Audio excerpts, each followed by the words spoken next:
Hey guys, Dan here, talking about Weeds Season 3. This is what we're going to be reviewing today. We're going through these seasons of Weeds as we gear up for the new reboot. But hopefully we will time this out so that our last review, which would be Season 8 of the original Weeds, will coincide kind of with the premiere of the new one. But here we are now in Season 3. A lot of stuff going on. But first, let's talk about the background of Season 3. So, in viewers, this keeps increasing for Showtime. The season premiere of Season 3 was watched by 824,000. The finale by 737,000, which is an almost 20% increase from Season 2. So obviously, word is spreading about how great this show is. This is from 2007 is when this season aired. So, for Showtime, this was a huge deal for them. The L Word kind of winding down. It had like 2 more seasons, I think, to go. Dexter was just getting started. I think in 2007 would have been in Dexter Season 2. So at this point, Weeds is kind of Showtime's flagship original program. It's getting a lot of awards love. The ratings are very good. And this is also the highest rated season on Metacritic, which is sort of like Rotten Tomatoes, but instead of just giving like a yay or nay, they actually, get their critics to say, what it is out of 100, so they average it out from that. And this season had an 82, which is really good. That means the average grade that critics gave this season was an 82, so that is very good. It was up from 78 in Season 2. Season 1 only had 70, which surprised me because I love Season 1. But no other season had more than 70, so I don't know. I have never seen the last 4 or 5 seasons of Weeds, so these will be all new to me. 4, 5, 6, 7, 8.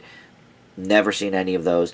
I actually don't think I've seen this season either. Maybe once a long time ago, but a lot of it was not familiar to me. So maybe I just saw various episodes and didn't see the whole season. I don't know. Season 1 and Season 2 I saw all the way through several times on DVD when they came out. But Season 3, this was a mostly new experience for me. Which we will get into. But the awards love keeps coming for this show. It had 3 Emmy Award nominations this year. Picture editing, sound mixing, and one of the biggies, Best Actress, which Mary Louise Parker lost to Tina Fey, unfortunately. But you know what? Well-deserved. Liz Lemon is amazing, on 30 Rock, great character. And Tina Fey obviously gives a great performance for her. So, all right, that's fine. And then 1 Golden Globe nomination for this season as well, and it was for Best Actress. And once again, Mary Louise Parker lost to Tina Fey. Some heavy hitters up around that time, though. Christina Applegate was in Samantha Who, and the gal from Pushing Daisies, was obviously getting a lot of awards buzz. But anyway, let's talk about the season as a whole. First of all, this is the biggest season. 15 episodes up from 12 in Season 2, and then every other season 4 through 8 only has 13. So Showtime went big on this, ordered 15 episodes, and I think it warranted it. I think story-wise, 15 episodes was great. I don't think there was a lot of, filler. There's so much going on that I really appreciate that they gave it those 15 episodes. A lot of times now, especially like with Netflix and stuff, everything gets 10 episodes. And sometimes that's too much depending on what the story you're telling is. But sometimes for me, it's just not enough. I would love more episodes of a lot of the Netflix shows. But anyway, that's, their way of doing things. HBO has sort of adopted that as well, and a lot of their seasons now are like 8 to 10 episodes. I guess Showtime is too. I'm trying to think what I watch on Showtime. I watch Work in Progress, and that only got, I think, 6 episodes. So yeah, I guess all over the place, people are sort of cutting their episode orders. But 15 is in 2007 is pretty light for a broadcast network, but for a pay cable station, that's pretty much right on the money. But anyway, so at the end of Season 2, we had that Mexican standoff that ended on this huge cliffhanger because the, Mary Louise Parker and Ramani Malco, their characters, Nancy, and what's his face? Oh my gosh, I can't even believe I'm blanking. I know him as Romany Malco. Of course, it's Conrad Shepard, yes. Okay, so Nancy and Conrad are at the grow house and basically saying, okay, we're going to, turn our stuff over to you, Mr. U-Turn. But then the Armenians have come in as well, murdered the DEA agent that Nancy was technically married to. She sort of didn't want to be. It was a marriage of convenience, so she wouldn't get busted. But he got murdered at the end of season 2, so he's dead. So now we're at this big Mexican standoff, and we also find out that the drugs aren't even at the house. Silas, the eldest son of Nancy, took the drugs and wants in on the business, but at the same time, he gets pulled over by the police because Celia has, told the police that he was stealing her cameras and her no drug signs around town. She has no idea that there's drugs in the car, but she sure finds them at the beginning of this season. So that is all kind of what happened at the end of season 2, and it leads in exactly at that same spot for season 3. So, boy, I guess where do we go? Let's talk about the generalities of the season, I suppose. Well, let's talk about how this particular thing ends. So basically, it's sort of a race to, find the drugs, get Silas, who obviously was picked up by the cops, and then Shane, Nancy's younger son, he was turned into the cops as well because he was still on the road with the Zoe Deschanel character at the end of the season, in season 2. So Andy kind of shows up and gets him taken care of. He gets beat up, though, in the process because people think he's a pedophile or whatever, because Shane's pictures are plastered all over the news saying, like, have you seen this boy? And Andy's got him. So, so they both end up at the police station, and then Nancy and Andy come to try and get them. But at the same time, Celia had no way to get home after busting Silas, so the cops gave her Silas's car to drive home. And there she discovered the weed in the car, decides to throw it in the pool at Nancy's house, and therefore ruining it. And so when U-Turn and Nancy come to pick up the weed, it's basically ruined. They try as they will, but does not end up very well. So, boy, basically, so the whole Mexican standoff basically ends when Sanjay, who's been hiding in the closet this whole time, both metaphorically and literally, we discover at the end of season 2 that he's gay. He, makes a little bit of noise. I forget if he sneezes or what, but so the mobsters, come and attack him, and then they all basically just end up turning on each other, and it sort of resolves itself, but at the same time, now Nancy is forever in U-Turn's debt, because he basically solved everything for her. However, he still didn't get the weed that he was promised, so a lot of the season revolves around that whole dynamic, except he ends up being suffocated to death by his sort of crony, who gets, pissed off that he's always made fun of, and, U-Turn doesn't give him any respect and everything, so they go on this jog, and U-Turn's really out of breath, and dude says to Nancy, oh my gosh, get him something, I'll sit here with him, I'll take care of him. And then he ends up, murdering him. So now Nancy's got to deal with him as sort of her boss in the drug deals. But of course now Celia also knows about the drugs, so she's got that over Nancy's head. Okay, so elsewhere, let's see. I guess still working on the drug stories. Silas, like we said at the end of season 2, wants in on the action, so to speak. So he basically gets his mom to allow him to sell drugs, basically by saying, hey, look, I'm doing it, because he has a bunch of community service to do, he's got fines to pay for all the thieving, so he realizes in short order that, hey, there's a lot of people that would love to buy drugs on my community service route, picking up garbage on the side of the road. So he basically says, this is happening, Nancy, see you later. He also ends up falling in with this gal played by, it's one of the Olsen twins. Hold on. It is Mary Kate Olsen, and she portrays Tara, who they end up, having this, really nice relationship, but at the same time, she wants in on the action as well.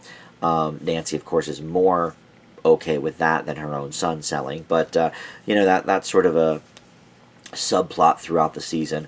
The two of them selling together. She volunteers in an old folks home, so she sells to them. So they are back in business. She sends Silas over to the new grow house to deal with Conrad. And she's like, look, you're not going to sell anymore. You're terrible at it. You can't keep your mouth shut. Obviously, you told your new girlfriend about it right away. So we're going to put you to work instead at the grow house. And where's the grow house? Well, it's at Celia's. Because I guess the first one wasn't. I guess they ended up taking it to Celia's. But I guess that's another whole subplot we should talk about. But yeah, anyway, Celia sort of wants in on the action as well. And Nancy holds a knife to her throat at one point and says, stay the hell away from my family, stay away from my kids, da da da da. But Celia is lonely. Her marriage is over. Her relationship with Doug went bust. He went back to his wife. So, she has no friends. Her daughter hates her. So she is sort of, rudderless in that respect and wants Nancy's friendship. So she agrees, okay, you know what, if you got the money, I will, be partners with you in this. You can have my house as the grow house. But the reason she does that is because she has two houses, because of another huge subplot of the whole season, which is this new community opening up right next door to Agrestic called Majestic. And in that, let's see. So it's basically Celia against Doug. Again, Celia has, the position on the board in the community, but Doug wants it back. And in the meantime, we have Matthew Modine coming in as a major star this season. He's in, I would say, at least the last 2/3 of the season, probably. And he plays, what's the character's name here? Sullivan. God, what a douchey name, too. Sullivan Groff. So he comes in and says, look, we're going to, build this new town, and it can work out for both of us because your sewer line will go, directly, or our sewer line will go directly underneath your town, which, of course, leads to some hilarious consequences of, things springing a leak and, poop basically flying up from the ground. But the only reason that happened is because Doug, Kevin Nealon's character, made it happen because Sullivan screwed him over. I promised him a golf membership, and everybody is sort of in bed with each other, mostly figuratively, but also sometimes literally, because Sullivan is screwing Nancy, but he's also screwing Celia at the same time. So, and Celia finds out about this. She goes to visit the office and sees him and Nancy having sex. Nancy decides to get a real job to sort of work her way out of the whole drug business once once Silas anyway starts getting involved. So she signs on for a position here with this Sullivan, who is disgusting. He is a leech. In the Me Too era, the things he said would, never fly. But he knows he's basically got Nancy, by the balls, you would say, if she was a guy. But, he's got Nancy hook, line, and sinker here because she needs a job. He knows, some of the things that are going on. He doesn't really know so much about the drugs, but he knows that she doesn't really want this job, but she needs it. So, he prompts her to do things like throw parties and everything, where in the meantime, there's an entire, crate of heroin that U-Turn had left there right before he died. So she's got to deal with that now. And then the other thing that I haven't mentioned yet. Well, there's two things, I guess, because we haven't really talked about little Shane at all. Shane is spending the summer at this school that I'm not sure if Nancy realizes it at first or if she just finds out and is like, okay, well, you got to stay there. But it's this like total God school, and it starts out with like the first class. There's oh, there's been a murder, and let's it's like a murder mystery that the kids go home and try and solve. And so Silas thinks he has it all solved, and so he goes to class the next day and presents his theories, and the teacher's like, no, the murder was an abortion. So then right away we find out, okay, this is like a religious school with pro life kind of agenda. But what's nice is we see more of Isabel, which is Ali Grant's character, who she was on Suburgatory after this show, and the Goldbergs, I believe, as well. But she's great as Silas's sort of girlfriend, but not really, because she's a lesbian, but they're buddies at least. I'm not sure if he thinks they're boyfriend and girlfriend or not. He liked Eden Shear in season 2, but I don't think she was in this season at all. So I guess because it takes place over the summer when there is no school. But anyway, so we get to see the two of them in this school together, and they end up, causing a lot of trouble, and that's great. But the other thing that's major that I didn't mention is so Peter, the DEA agent, like I said, he gets murdered at the end of season 2. Well, so season 3, we learn a little bit more about his family background, and we meet Valerie, his wife, who is played by, or his ex-wife, I guess I should say, because then he married Nancy, Brooke Smith, who has been in a ton of different things, but you may recognize her from Grey's Anatomy. She played Dr. Erica on that for an entire season, I guess. She was on 25 episodes. I don't know if that was over the course of 2 different seasons or not, but Grey's Anatomy fans will recognize her from that.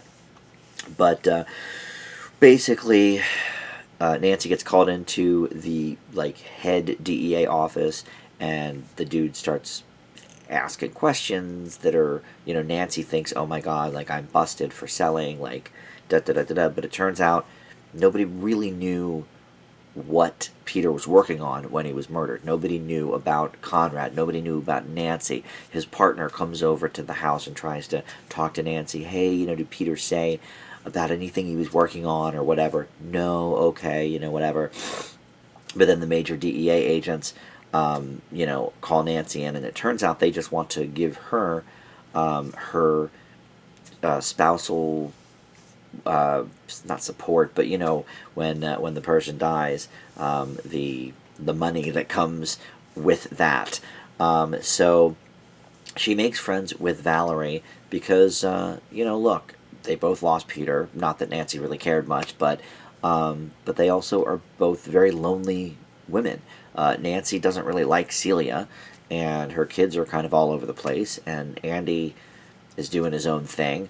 So, she's kind of lonely and feels like she can strike up a conversation with this Valerie chick. Well, Valerie turns around and is real nice at first. Well, actually, she's a bitch at first, and she's like, why are you stalking me? But then they decide to spend a night together and hang out, and, they get on great. But then Valerie realizes about the money, and it's a lot. I forget the exact amount, but I think it's like $178,000 or something. And so they start fighting about that because Nancy's like, oh, you can have all the money. That's totally fine. I don't need the money. I don't want the money. I wasn't expecting the money. Didn't marry him for the money. You can have it. But then it turns out, due to some wheeling and dealing with, U-Turn's crew and Doug and Conrad, and she ends up owing some people some money as well, so she needs to kind of dip into that fund, and she tells the wife that, hey, I'm good for it, I'm gonna keep working on it, whatever, Valerie, sit tight. But Valerie doesn't want to do that, so it sort of blows up in her face because Nancy's like, look, girl, this is legally my money. I was going to give it to you when I had it in a month. When I got all this money back from my other ventures, which of course is the weed. But you blew it, girl. So basically, screw you. You screwed yourself out of that money because legally it's mine, and now I'm going to keep it. So that's that whole thing. Is there anything else we haven't really talked about? Doug's fight with Majestic goes so far as him stealing a cross off of a church, and then using that to basically light their grow house. So that ends up sort of kicking them in the butt later, because it's seen like on this infrared thing at the DEA. So then they start looking for that. Everybody else from the other two seasons is still in it. Tanya Patano as Halia is still in it, as well as the gal that plays her daughter, who is Indigo, Vanita James. So they're both in it. They're both working with Conrad, working with Nancy, a little bit working with U-Turn. There's a lot of arguing between them, but by the end of the season, they're kind of working together. Especially once U-Turn dies, it's sort of changes the tide a little bit. I think Nancy was hoping they would kind of be friends again, but that's not really meant to be. But at the same time, Conrad and Nancy are still sort of hot and heavy, so it's not like Halia's going to be out of Nancy's life at all, So, okay, what else? Well, I guess the end of the season now. So, basically, Nancy goes to the Mexicans because, there was this whole thing about, a drive-by shooting with this Mexican crew, and Nancy was sort of a part of that. And that was, back in the U-Turn days. But, she ends up going to them at the end of the season and saying, look, I need protection because, these people are messing with my kids. Like, Silas ends up getting beat up. Celia's husband ends up, getting really, really messed up by these guys, Dean. And so Celia's now got to take care of him, which is awful because she's trying to have sex with the Matthew Modine character, and for a little bit she's trying to have sex with Doug again, and so it's sort of messing that whole thing up. So Nancy goes to the Mexicans and says, look, I need your protection. They say, okay, 50%, and it's yours. So she says, okay, do whatever you got to do, I guess, whatever. So what they do is burn the crops of the competing group, and guess what? That turns into a fire for the entire town. So the town now is, literally on fire. People are fleeing their homes. It's being shut down. Blah, blah, blah. And basically at the end of the season, Nancy has to figure out what she wants to do. Does she want to try and stay in Agrestic, see what happens, see if her house, is still standing at the end of the fire, or is it time to move on? And that's sort of, I think she decides at the end of the season, it is time to move on. And I know for a fact this is the last season in Agrestic. They moved to, like, a suburb of San Diego, I think, in season 4. So, it's not explicitly stated here in the episode, but in the finale, she's sort of at that crossroads, wondering what to do, and wondering if it's good to just take off. I think we sort of do figure out, because she goes back to the house one last time. Oh, that's right. She definitely is all about leaving, because she blows up her own house. She douses it in gasoline, and either the fire's going to get to it, or she'll just light it on fire herself. So that's how the season ends. So overall, my impressions of the season, I think it's an improvement from season 2. I liked season 2 a lot, don't get me wrong, but the storytelling in this season is so tight. It's so great. There's so much going on, and all the stories gel together. I like the actors and actresses they brought in to guest. Mary-Kate Olsen, believe it or not, was real good. Matthew Modine's always great. And the whole like Sanjay like being gay thing, they could have really played that up differently. I mean, they were like sort of making fun of him, but he was like, "Look, I'm selling this stuff at raves, like I'm doing the X, Y, and Z with it." So they like it was a little bit of the plot and a little bit of his character, um, but he was really not a mainstay in this season. So I was kind of glad. To see that. I like the way everything wrapped up from season 2. The Zoe Deschanel story. Silas stealing the cameras. Like, I like how everything played out. I love that. There's so many real world consequences on this show, and that you sort of dabble in this kind of stuff, it can get crazy and ugly and not good, and lives are really messed up because of it, and I like that there's all that stuff. The motorcycle gang and the whole like Dean almost dying, and Celia having to take care of him. I don't know how I felt about that. I mean, it's kind of nice for Celia's character to get screwed over in that respect, but I don't know. At the same time, did that need to happen? I'm not sure. I mean, I guess it's kind of cool to set up the whole motorcycle gang thing down the line, but I mean, it's never really established that it's the same group. So I don't know if we find that out or if we just assume it. I kind of assume it. But it's never really explicitly stated. But, Shane wasn't in this season as much as I would have liked, I suppose. But I did kind of like what they had him up to. I just don't know that, they maybe could have used him better. But yeah, I thought Matthew Modine was just such a scum, but he was supposed to be, so, that part worked for me. Yeah, so I mean, overall, I think this was a really good season. I don't think it's quite as good as season 1, though. I mean, I like that all these characters are well enough established that, we can have 15 episodes that are really gripping and everything. So, I don't know if I can agree with Metacritic that it's the best of all of the seasons. Of course, I still have 5 to see, but it's definitely an upgrade from season 2. Season 2 just seemed a little bit corny. This was I mean, there were still some jokes, and Kevin Nealon's character is still hilarious and whatever, but it definitely went a bit darker than we've been so far. The real world consequences are really starting to like pile up here for Nancy. The scene where Silas basically tells her like, "Look, this is happening. I'm gonna sell," and she just can't do anything about it. She's glued to the couch and just like, "No, don't," whatever.